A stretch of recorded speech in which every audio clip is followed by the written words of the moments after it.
Hello, I'm Alison Footitt and I work in the Highlands for the National Autistic Society Scotland. I'm here today with Willow, who is an autistic woman who volunteers with our service. And Willow is going to talk today about autism from her perspective.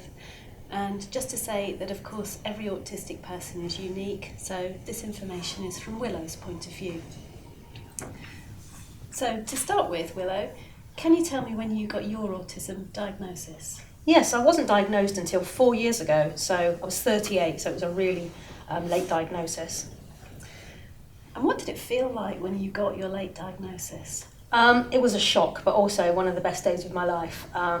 Definitely gave me an understanding about all the difficulties I had growing up and as an adult. That's great, thank you very much, Willow. I'm now going to ask for your perspective about some specific issues. So to start with, sensory issues are a challenge for many autistic people. Please can you tell me about any sensory challenges you face? Yes, sensory issues affect my life greatly. Quite simply, I'm ridiculously oversensitive to everything. So every sound is really loud, I can't filter things out. Even small sounds most people don't notice often overwhelm me. And I can feel all my clothes touching me. Gentle touch really hurts my skin and it feels like a friction burn if you've ever had one of those. And it's always a challenge to find clothes and footwear. Smells are really strong and overpowering. I can't cope when people suddenly move near me or if I'm touched without warning. And I can't be touched at all when I'm feeling overwhelmed. One sensory issue which I know can be very hard for some autistic people is having their hair cut. Why can this be so challenging? Well, speaking from my point of view, it's actually a nightmare. Lots of women I know seem to see going to the hairdressers as a real treat. I can't stand it, it's too loud, there's lots of voices, the smells are horrible and overwhelming. It's really uncomfortable. Even if I go at a quiet time, I still hate it and it's not nice being touched. Having someone close to me is really uncomfortable. I think small talk's really boring about the weather, celebrities or gossip, which doesn't interest me. So I usually say, can we not talk at all, or can we talk about something interesting if I'm in the mood to chat? When I did go to a hairdresser, I'd go first thing in the morning as I couldn't manage it later in the day because the stress would build up. But even if I went in the morning, it would be bad enough. And that combined with the unpleasant sensory experience would almost certainly give me a meltdown afterwards. The combs and brushes really hurt my head, even if they're gentle, which I always have to ask them to be, because it always feels like they're scraping my scalp painfully. And I can always feel the head scrapes afterwards for ages, even when they're being really careful. I hate hair dryers too. The noise and the heat is very invasive. So that's why getting my hair cut is a challenge. My friend does it for me at home now, which is great, but I still don't enjoy it very much. Thank you very much. You mentioned earlier getting overwhelmed. What happens when you get overwhelmed? Well, when I'm overwhelmed, I get really overstressed and every little thing seems to be a huge problem to me. I can walk around grumbling, moaning and talking to myself and not even realise what I'm doing. It's often called the rumble period. Like imagine the rumblings of a ground just as an earthquake is beginning. It might grumble and rumble and settle down, so my stress levels might go down, or it might escalate rather. When I begin to get overwhelmed, it physically affects me as well. I start bumping into things. My coordination's off, so I look kind of drunk, and my words come out all funny. I feel confused, I start to feel upset, and I might not be able to speak, and I often feel dizzy. And sometimes I shut down and I can't talk, I can freeze. And if I'm moaned at for sitting not speaking, which has happened to me when I'm kind of looking blank, that actually pushes me further into a stress state and I'll have a meltdown. So I would just say, be nice and accepting, and often there's a good chance I'll come back from the freeze gradually and it won't turn into a meltdown. Okay, so on to meltdowns. Can you tell me about meltdowns for you? Yes, when I get really overwhelmed, I can fizz up like a can of Coke until I explode and have a meltdown. They're scary, no matter how often you have them, and I always feel dreadful. I might suddenly burst into tears and run out of a baker's shop when they run out of the cake I wanted, so it might seem to those who don't know I'm autistic that I'm just overreacting, but really my stress has actually been building up and up until it's the last straw for me, and that's the final thing that makes my stress explode out of me into a meltdown. I lose emotional control because I'm full up to the brim with stress. I find it really hard to cope and the stress just has to come out. I might rant, cry, pace about in repetitive patterns. I used to bash things and bash my head, but I don't do that anymore. It always is scary. To others, I might look like a just crying woman, but for me, I'm actually really suffering. And if you you're having a meltdown, how can someone help you? Okay, well, here are 10 ideas. Please remember that an autistic person's strongest emotion in a meltdown is fear. Well, it is for me anyway. Move slowly around me, don't get too close, do not touch me. Get onto my level. If I'm on the floor, get onto the floor too. There's nothing worse than being towered over. Use fewer words and very limited choices. More words makes me feel much worse. Please try not to get harassed or irritated. Be patient, it will really help. Be reassuring. Tell me everything will be okay in a non-patronising way, but don't tell me to calm down. If I'm ranting about any issues, don't try to solve them or offer solutions. I don't need anyone to solve my problems for me. I'm good at solving my own problems. I just need to let it out, kind of monologue it. During a meltdown, things feel bad, but they aren't usually as bad as they feel at that time. Please take me seriously. During a meltdown, I feel awful. And to minimise my hard time is really unhelpful. And I know through experience, this is one of the biggest things for me that escalates any of my meltdowns. Ask me if I would like to go to a different quiet place. If yes, guide me there if I need it. Please give me time and be kind. I feel extremely exhausted after a meltdown, but I feel reset. So if I can feel a meltdown coming on, I just want it to get it over and done with, because that's when my stress levels will go down. So it feels like I just have to have it to feel better when I get to that point. Thank you very much. I think that's going to be really interesting for people to help them understand meltdowns. Moving on, I know change can be really difficult for many autistic people. What's it like for you to deal with change? Well, I find it awful not knowing what happens next. Interestingly enough, when I'm by myself, I can make as many changes as I want because I'm completely in control. It's more difficult when you're with other people, when they change the plans. That's really stressful. I find it really difficult not knowing the order of things. So if I know the order of things, it helps me so much. Even if I just know the next step, that's helpful in the minimum. And I find it hard when someone else changes that order. I don't like changes without warning. It's just a horrible experience. I feel ill, upset, scared and confused, so it affects me mentally and physically. It's not that I'm controlling and want things my way, it's just my brain crashes and I can't think properly or function. Any change affects my plan for the day, and it takes a lot of effort and energy to alter things. Thank you. So, what can you suggest to help support an autistic person to deal with change? Well, these are the things that help me, which might help others too, hopefully. Give fewer choices about what can happen, just one or two, for example, the park or swimming. Using visuals, they'll help. I'll look online to see pictures of a new place I'm going to. A child might like to use a visual timetable. Research as much as you can, for example, checking that the swimming pool will be open. And one of the best things is have a backup plan. Always have a backup plan for everything. If the swimming pool is unexpectedly going to be closed, or the child decides they don't like it there anymore, have a plan to go bowling, for example, and have involved your child with the backup plan. That's great. That's really helpful. Do you have any other advice on how to support an autistic person to deal with change? Yes. Be patient, kind and understanding to help them adjust to the change and help the person to restructure their day if needed. I used to need a lot of help to restructure my day. Now I can manage it myself most of the time. Give them time to process the change and any overwhelm or meltdown from the change. And factor in plenty of extra time so that you're not going to be stressed and harassed and pressured, which will have a negative impact on the autistic person who will, I absolutely assure you, will pick up, even if you're the minutest amount of stressed or harassed, which will cause the child to be stressed too. Remember that the autistic person is not trying to be difficult, controlling, selfish or inflexible. They just cannot cope. And help to boost their self-esteem and lower anxiety. This will help the person to cope in new social situations where change can happen suddenly. That's great. How hard is it for you to plan things? Quite hard. Things that non-autistic people often don't get concerned about, everyday stuff like appointments, shopping, choosing clothes, are really hard for me to manage. My mind finds it really hard to plan and organise and make decisions, especially when there's lots going on and too much choice. It takes mammoth effort to do it, so I need lots of quiet and calm to actually work out when I need to do things and when I need to leave. If I'm feeling stressed out, it's hard for me to do it, and then I would need help to plan my day. So any kind of social contact is also really exhausting, so I need a lot of alone time at home to decompress with peace and quiet to recover. That's great. Can you tell me about how you process information and how best to help you with that? Yeah, I need things to be simple and clear. Because I've got a hidden disability, people often don't make small adjustments for me, and that's really, really hard. Too many words muddles my brain, and too much information causes total overload. I need more time to process things, even when I'm feeling okay.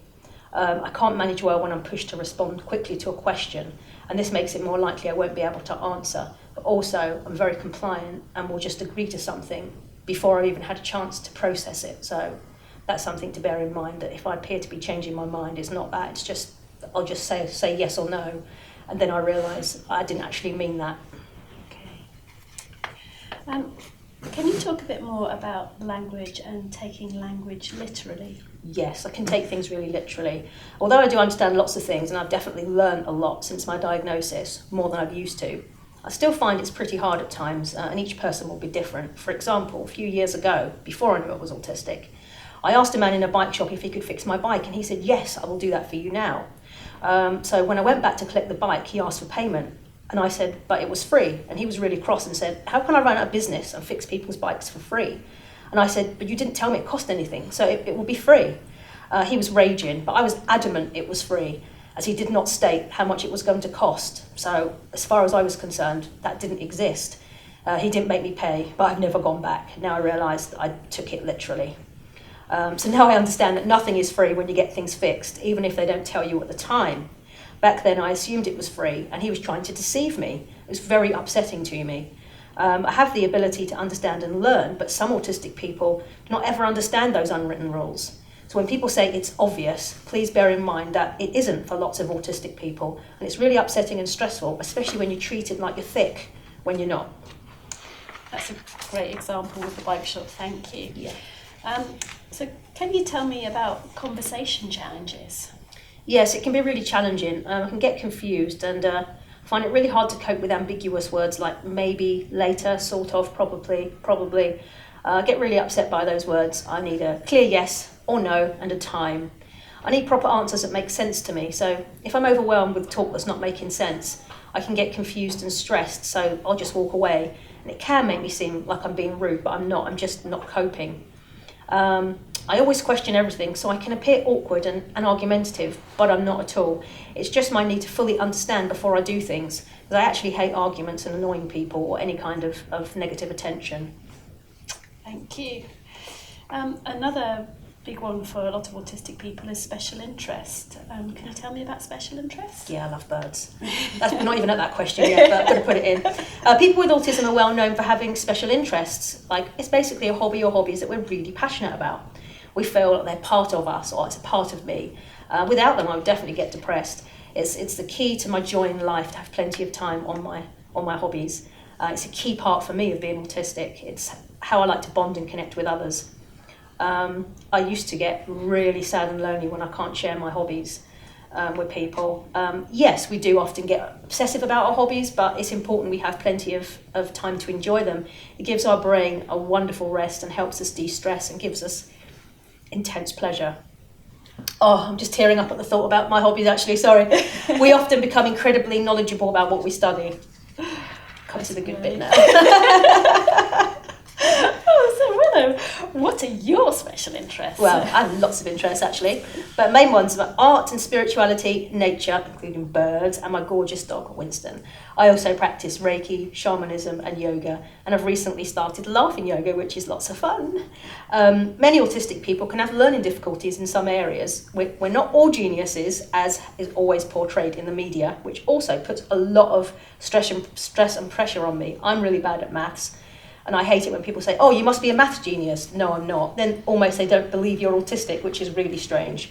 That's what media's done with things like Big Bang Theory, with, what's his name? Sheldon and all that kind of thing. So it varies for every individual person, just for people who are not autistic. For example, I'm really good at art. I self-taught myself and I can drive really well, but I have a support worker for other areas in my life that I actually need help for. That's great. It's going to be quite a big one. Yeah. Do you like surprises, such as surprise gifts? No, I hate them. I don't like surprise anything. If you give me a surprise, you might be offended at my reaction and the unpredictability. I will tell you that I don't want that present. Why have you bought it for me? Take it back. So it makes me seem really rude, but I'm not.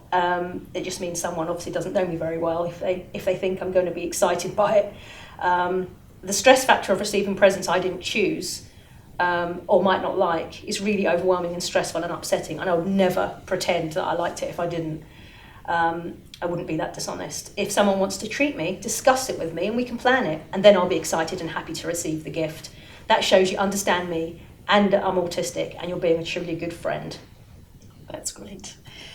It will help families hopefully understand Christmas. Yeah, do not expect a good reaction if you get a surprise.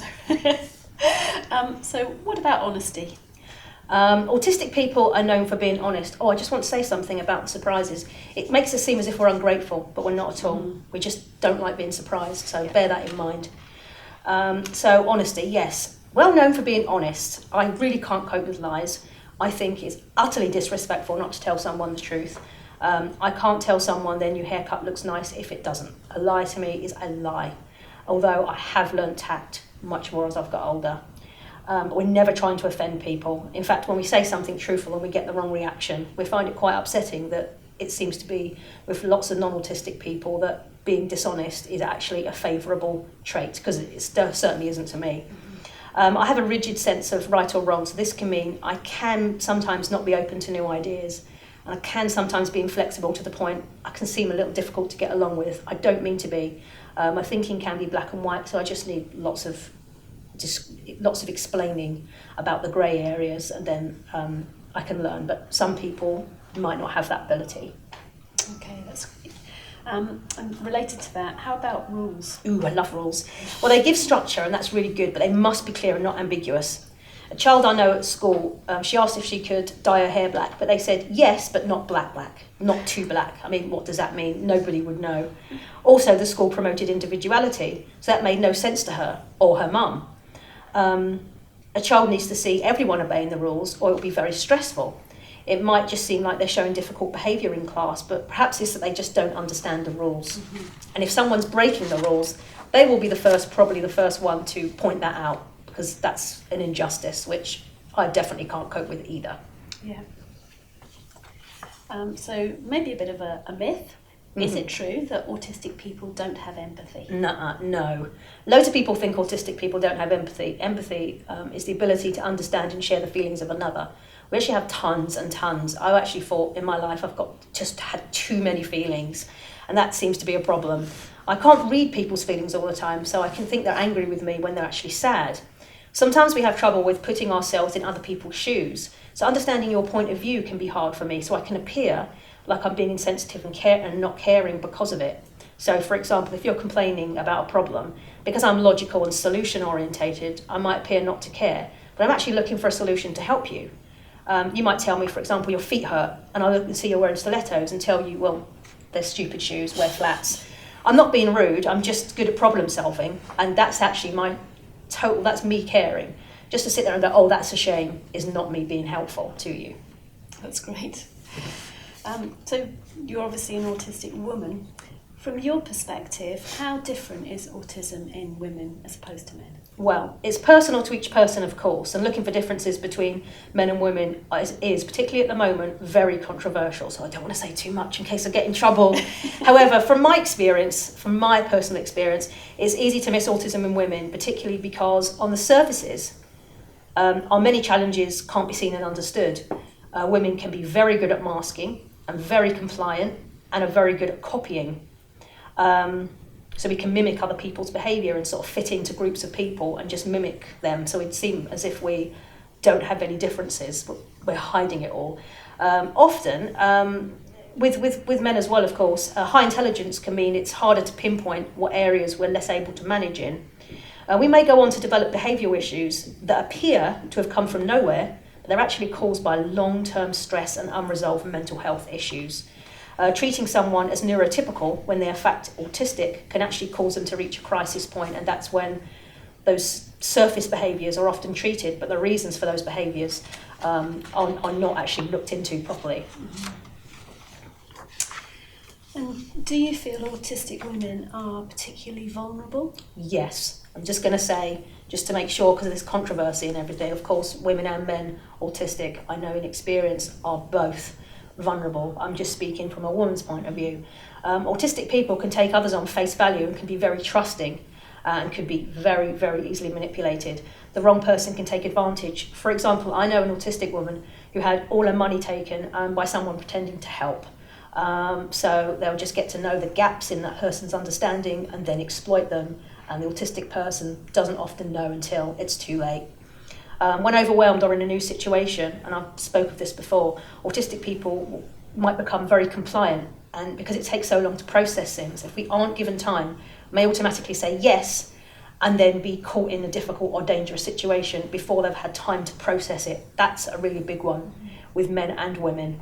I feel vulnerability is a huge issue for all autistic people, and autistic women and girls, from my point of view particularly. Thank you. So looking at your personal situation, what helps you or has helped you? Well, having the diagnosis for a start has really helped me to understand myself, because I didn't understand myself and I wasn't given the support I was needed as a child and as an adult until 38. I developed a lot of extreme mental health problems, all anxiety related from a very young age.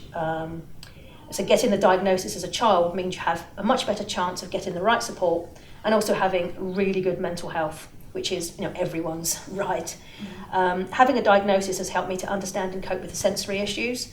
So beforehand, I really couldn't go anywhere or do anything much. I didn't really know why I couldn't cope.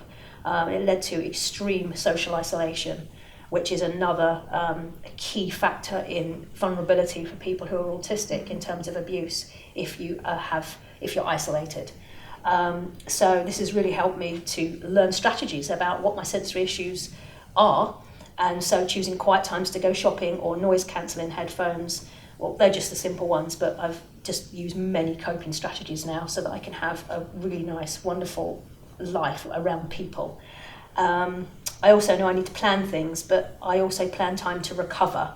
That's really important for me. If I didn't have time to recover, it would be impossible for me to cope with my sensory difficulties in everyday environments. I'd also like to say that having challenges like sensory challenges doesn't stop me in any way having a good life now, but I just need to manage it carefully for me to be enabled to do so. Thank you very much. What would you say to the parents of a child who's just had a diagnosis? I would say, your child is awesome and they're autistic, and that is great. I have heard of people who, when they find out their child is autistic, burst into tears and think it's the end of the world, which is actually highly offensive because they're saying that if you're autistic, you've got some sort of deficit in life, which you haven't.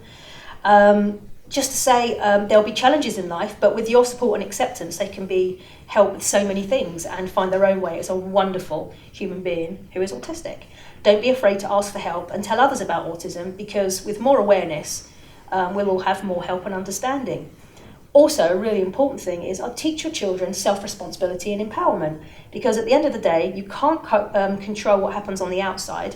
You can only control what goes on inside, and that's where you hold your inner power. That was really important for me. Mm-hmm. One more thing is to be aware of mental health, which can be hidden a lot more easily than people think. So I would really say, please, I urge you to teach your children that sharing with you how they're feeling mentally is just as important as sharing with you how they feel physically. Thank you, really important. So the last question, and we've touched on this a bit already, but what are the best things about being autistic? Well, there's so much portrayed in society about the negatives of autism and not much about how awesome it actually is to be autistic and to have autistic people in your life. I love being autistic. I love my view on the world. I love my authenticity, joy for life and playful nature. I love that I'm an eternal optimist, and despite what's happened to me in my life, I think it's superb that I couldn't be cynical if I tried. I love that I find it more important to be happy and do what I love, even when it seems odd to others. For example, I'm a grown woman, but I love blowing bubbles and playing with feathers. I always see the best people in life, and I love that I don't mind if people don't accept me, because I accept myself, and that's the key. So I was just choking up a little bit, because that is truly the key. Because once you love yourself, what other people think just becomes not important anymore. I love my eccentricities, my individuality, my kindness, my honesty and sensitive, caring nature. I love that I'm respectful and accepting to everyone. I love how I've got a never give up attitude and I'm a great problem solver. I love that I never take things for granted and every day is exciting no matter what I'm doing, and I love that. There are so many positives to being autistic. That's brilliant. What a lovely positive way to end our interview. Yeah. Thank you very much, Willow, for You're welcome. sharing your perspectives today. You're welcome.